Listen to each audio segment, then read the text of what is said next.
It was so absolute, and we fell for it so completely. I really did struggle for a while, thinking, "This is it." This is probably it. For the band, and various other sort of freedom style outlets, if you will.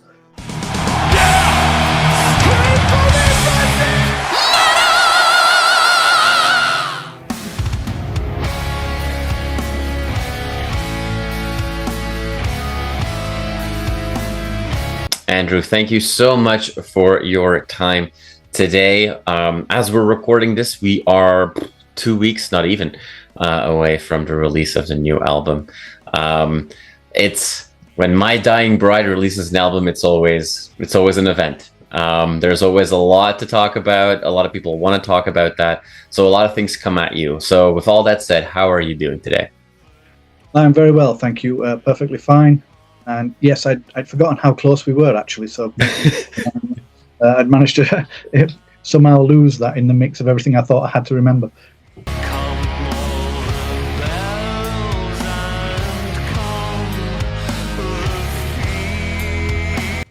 Most My Dying Bride fans will obviously know how the last few years went, and with Ghosts of Orion, coming out just as the world was falling apart, if you will, meaning that huge setbacks for all the plans and the tours that you wanted to do, the shows, the big festivals, and what have you.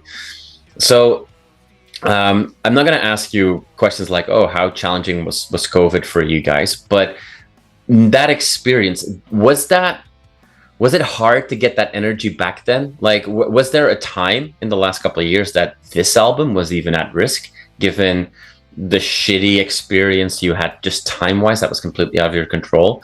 Like, how rough was that? It was rough, but if I were to put that in perspective, it was rough for us, and we're not completely professional. And I don't mean that we don't take it seriously. We do, but I have a normal job, and almost everybody else in the band has a normal job. So as much as it was difficult for them as well, the band probably suffered less than most bands do. But to answer your question, there was definitely a time where I was under no illusions that the power grab that took place may never come back. We never get things back. It was so absolute, and we fell for it so completely. I really did struggle for a while, thinking, "This is it." This is probably it. For the band, and various other sort of freedom style outlets, if you will. But then, when common sense began to creep back in, and certain truths became apparent to everybody or everybody else, creeping back into gigs was difficult. It was really strange, and we played 2 shows early after our lockdowns here were removed, and it was dead.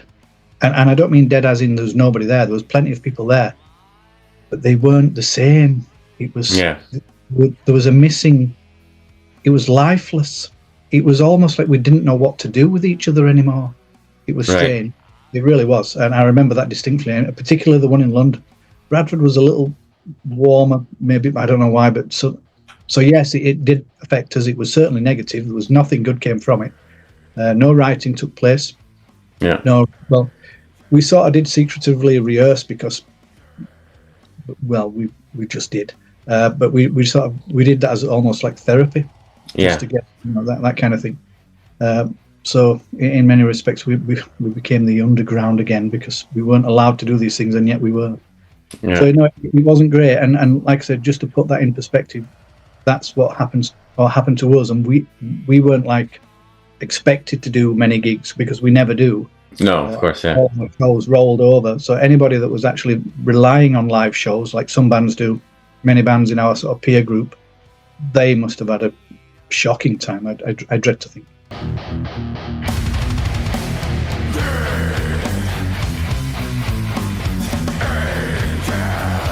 I find it funny when you hear people ask bands like yourself about, like, oh, yeah, when you talk about the doom and gloom that you had around COVID, like, did that inspire the dark sound? And I'm like, I don't think you guys need a global pandemic to sound, doom and gloomy. And to talk about like doom in its broader sense, in the last few years, like, both like this epic doom and death doom and there's a million labels for a million different, pseudo subcategories, but it seems to be getting a bit of a revival again. And it felt like, 10 years ago, new bands that were getting traction that would be labeled doom also had to have the words stoner or sludge in front of that in order to get some traction. But now it seems that has kind of, that pendulum has swung back a little bit.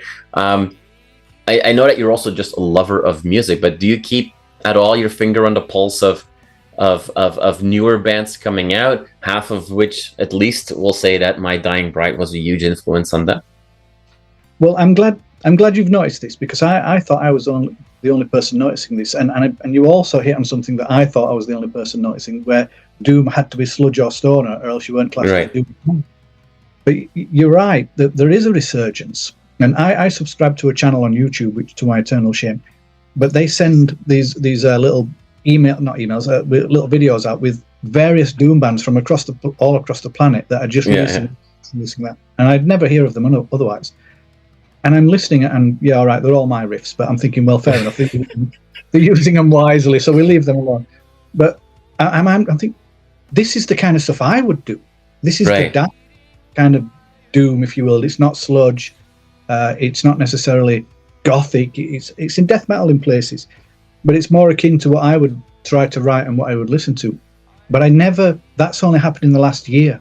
Mm-hmm. After that, I kind of deliberately stayed away from doom metal because I didn't want it to influence me too much. Okay. That I found myself missing some great songs, and I realized that. I thought, fuck it, we'll just listen to them, you know what I mean? I'll deal with it. If I copy something accidentally, so be it. But yeah, I agree. There is, well, maybe, I mean, I'm always slow on the uptake of some of these things, so I wasn't sure if I was just missing out. Right. No, there's a marked change in the style of music. Yeah. Not necessarily a resurgence. For me, it feels like the first time. So it wasn't why some of these bands, I mean, there's like hundreds, and well, not hundreds, well, probably just about hundreds. Whereas before there were nothing like this. And there are doom metal channels now where you can go and see different bands. And I've picked up a couple of new bands this way.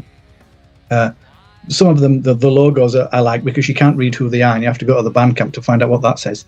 So, actually, I quite enjoy, because that's the kind of thing we're into. But the resurgence I like, and it gave me a little bit of encouragement, even though our album was done by then. That I didn't realize it was there, and then suddenly it kind of, if doom can blossom, that's not too much of a paradoxical saying or an oxymoron or anything like that. Doom just slightly, yeah. So the doom that suddenly seemed, appearing everywhere. I thought that, all right, it took 30 years, and yet here we are. Suddenly, I'm part of a scene that I didn't even realize existed. Stoner or sludge, which I don't mind. I don't mind it at all, actually. But I prefer the darker.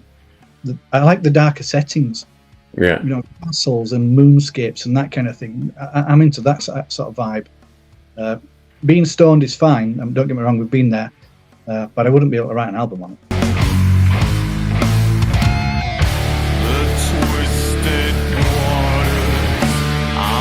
Just because you mentioned a few times the early days, and I just wanted to just as I don't want to spend too much time there, but I just want to ask you, because I don't know the answer to it. Everybody that loves doom metal, and specifically the death doomy kind of thing that you guys brought up together, obviously with those other two, and you were labeled the Peaceville 3. Like, I know that predominantly a lot of media labeled you that way, but like, looking back, those labels that were given, and it seems like in heavy metal, we're obsessed with calling things the big three or the big four of anything. Was that in those days, was that a blessing or a curse for you guys? Because I feel like it came with a lot of expectations, if you will. It was a blessing, but I'll try and explain briefly why. It didn't exist at the time. Right. This is the thing. When we Paradise Lost and the three and Anathema were coming through in that order. So Paradise Lost were pushing through, and then My Dying Bride was sort of second, but we got overtaken by Anathema in the end. At the time, those Peaceville 3, yes, we were clearly all from Peaceville, but that particular label or bubble, if you will, didn't really exist. And if it did, it was unknown to me. Now, later on, as it became... But I think because the bands became so established, all three of us, particularly Paradise Lost, were gigantic. and Anathema are no small sort of beans anymore. But we, as the non-professional band, are the smallest of the three now. But we were still within that realm. But it's retrospectively beneficial. I don't think being likened to Paradise Lost or Anathema, well, maybe not new Anathema, no one could liken us to that because the music's changed too much. Right. It's completely beneficial to us because like now you're talking to My Dying Bride, but you're talking about Paradise Lost and you're mentioning Anathema. They're probably sick of hearing about this as well. I don't do enough interviews, but I'm sure PL are. I don't know about Anathema. So for me, it's completely beneficial, and I have nothing but sort of love and admiration for both those bands. Because I've been in one long enough to know how tough it is, and they're still grinding it out as well.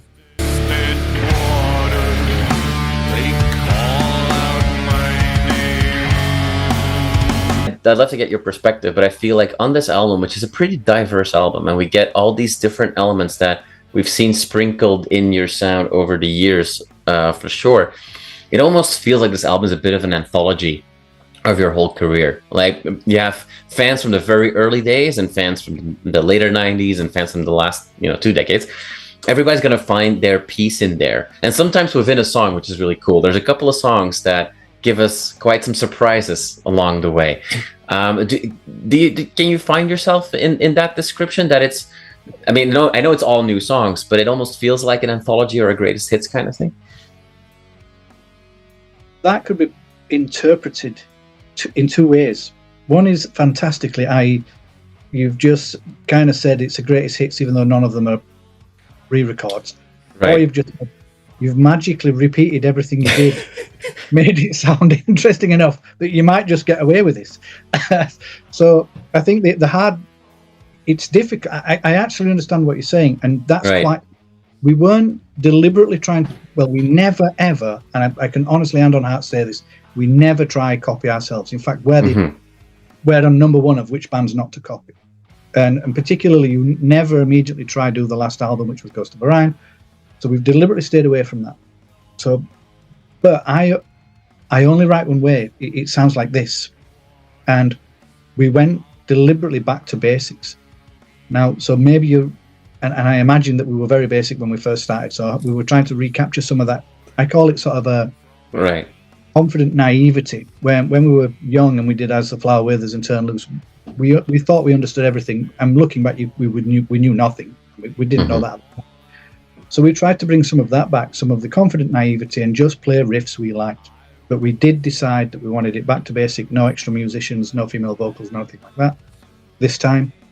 And just do big riffs. Because I remember doing bigger riffs when we were in the early days, and I thought, we can go back to that. I like them, the band like them, no problem.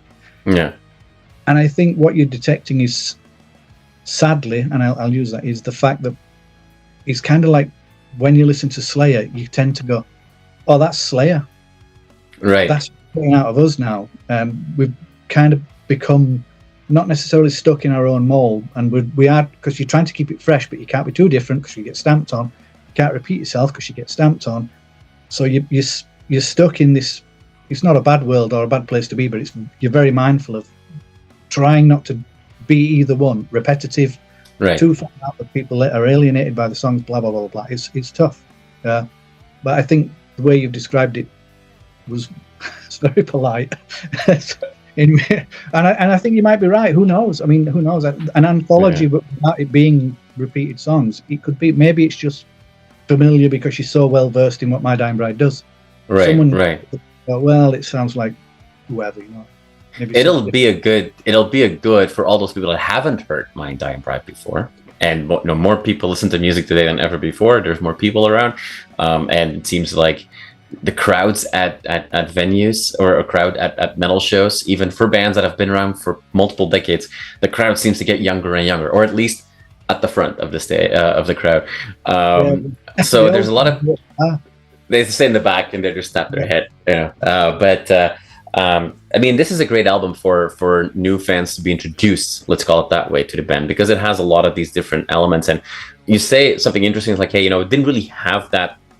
We had a couple of ideas that we wanted to go back to basics, as you said, but it just came as you were writing it. So when we look at some of these songs, an example of that, I think, would be Second of Three Bells, which I think is one of the standout songs on the album. It's one of those songs where throughout the song there are curveballs thrown at us, and you twist and turn. So when songs like that show you both from your most romantic and melodic side, but also your most brutal side, is that a part of that process of like it just comes? Or when you're writing an anthem like that, is it like, I'm gonna, when the time is right, I'm gonna throw a curveball in there, I'm gonna change the mood here? Is that something that you take in with you? Yes. The song, I write those quite naturally, actually. Those, particularly the harmonies. I like the weaving harmony style that we developed some years ago, and I've tried to sort of, again, not copy myself, but do the same a number of times. Right. And I think we got it right on this one. The death metal part at the end was quite by design to allow us to.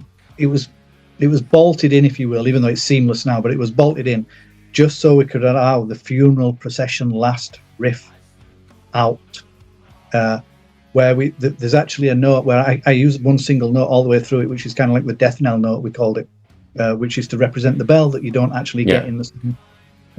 But the breakdown, the death metal section was by design. There are no accidents when it comes to this type of stuff. But it took some. I remember that riff particularly. Me and Sean wrote it. Believe it or not, the violinist, and it took some. We call it massaging, when things don't work straight away and you have to brutalize them into position, if you will. So it took some massaging, but between us we got there, and the result stands for itself. And just to say it out loud, I think it's the best song on the album. Right. But I also think the Apocalyptist is too, which is obviously an oxymoron, because you can't have two best songs. And that's partially why we used the Second of Three Bells for one of the videos, because obviously My Dying Bride, to those that know My Dying Bride, and yet it's still, I think, a solid enough, but it doesn't represent the album, which is odd in essence. So potentially a risk if people hear that and think, oh, it's not for me. That's not what the rest of the album sounds like.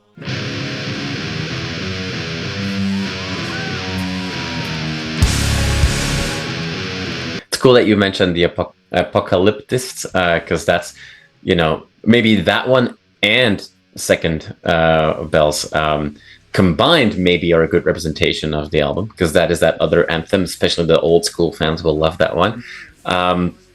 That old school that you said we kind of wanted to take this mentality of the old school back into it, and that vibe. Does that also mean that if we look a little broader in your psyche, that you are a nostalgic person? We know the band's, was it next year that it's 35 years of the band, or is it this year? Like there's milestones coming. Like, do these things matter to you? Not necessarily, no. I tend to get messages. I don't watch these myself, but someone will tell me, oh, do you realize this album's 20th or something? Right, yeah. I'm perfectly aware that time is, mercilessly marching on, that we know about. But to answer the question, I would say yes, I am nostalgic, but that's not the driving force behind this particular album. We did look backwards, but again, we were cognizant, as I mentioned earlier, that we cannot afford to be caught. If you're copying anybody, it cannot be us, because people will recognize it and they'll think, you're just plagiarizing yourself. You're eating your own tail. It's worthless. It's meaningless. And we do mean it. And every note played is by design. It's not like we'll cheat now and just steal that. It's all. We thought it were new, and someone else might say different, but we thought it were new and played for. But the nostalgic part. Looking back, it seems that all those early albums were just simply great and just popped out and everybody loved them, which is not the case. It really didn't happen like that. It took time, man. They took a long time to bed in. And obviously for the band, possibly helped by the Peaceville 3 and all of that business, to become what it has become. But you can't help but look back, or I can, fondly. And I call it confident naivety, because we didn't know what we were doing. I'm not going to pretend we were sat there with this plan. Right. There was no plan. And yet people still seem to, whether it was the scene or the time or the fan base's age, so the earlier stuff seems to resonate with them more. and me as well, than the later stuff, and it takes time to bed in. So I'm not so sure we were trying to cut some corners there and get this feeling old so it'll resonate faster. But it seemed right just to do a straightforward, roll, but it's meat and two veg. It's just guitars, well, with My Dying Bride's violin and keys on top, but it's just guitars. Death metal we can. And we really tried to get death metal vocals in because we love them. And so we deliberately, again, massaged some of the riffs to be really quite chiropracticed. The brutal type, the ones that hurt. It's not necessarily a hack for the past, because I think it's different for that. But sounds familiar. That's not necessarily a bad thing. But then you've probably got the purists saying it's not new enough, and you can't have it. Yeah, well, I mean, for the purists, nothing will ever work. So don't worry too much about them, I would say. Now, it seems that you and I tend to agree on the Second of Three Bells and the Apocalyptists together being quite the force for this album. You're gonna go play some shows. I've got some festivals announced. You guys you're not the band that does 300 shows every year. So what does that mean for these shows? Because if you're gonna play festivals, bands that are programmed a little earlier in the day only have time to play those two songs, and that's the end of their set. Because you guys also don't play 2-minute songs. Obviously, with an album like this, I can only imagine the band and people like me want to hear all these epic new songs. But people that come to festivals, especially, bigger festivals, they want to hear a greatest hit set list, and people come with a long list of expectations for a My Dying Bride show. So what can we expect for the shows that are being planned right now? Well, at this moment in time, we could play any of these songs off this album, and I have to admit that's not always the case. We on like Ghost of Orion or Feel the Misery, there were some songs that were immediately sidelined, if you will, that wouldn't make it live, even if we really tried. They're just too complex, or they had something about them that didn't sort of translate in our minds into a live environment. So, but all of these, because we rehearsed for over a year, maybe, I don't know, almost 18 months on these, so we know these back to front. Right. We get them wrong, however, but we know them back to front. So we could officially drop any one of these anywhere. But if I had to bet, because I understand where you're going with this, festivals you've got to be on and off in time. That is rigid. I would say if we had to choose, we'd probably end up with Her Dominion. Mm-hmm. And I think if it had been a little bit shorter, it probably would have been the first video. Yeah. Okay. Whereas Thornwyck became the first video, mainly because we couldn't decide within the band, and we left it to Nuclear Blast, and they chose it because it was, well, for our standards, fairly punchy and nice pop song to play. So yeah, but I mean, as for live right now, we could choose any one and just drop it in. Obviously, something else has to be pushed out. So you may, but we've learnt over the years, if we were to meet a My Dying Bride fan at a festival, we never ever, what they ask for, we're never playing. Right. Never ever playing. And it's so after a while, it's so disappointing to never be able to say yes, we're doing that, because they ask for the most obscurest stuff that we thought, no one liked that song, but they do. And the way man alive, it's tough. Yeah. Awesome. Anything goes.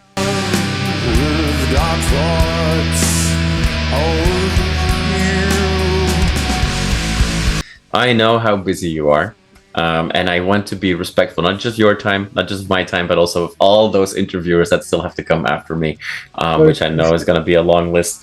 I would love to spend hours talking to you. I feel like we could, but I appreciate your time today. I hope very much that the remainder of this year I get to see you guys play on a stage somewhere, whether that is on European festivals or North America, we'll see. But I keep my fingers crossed to see you at least once on the stage. Andrew, thank you so much for your time today. I really do appreciate it, and I wish you the best with this release, man. Thank you very much. My pleasure. Good luck.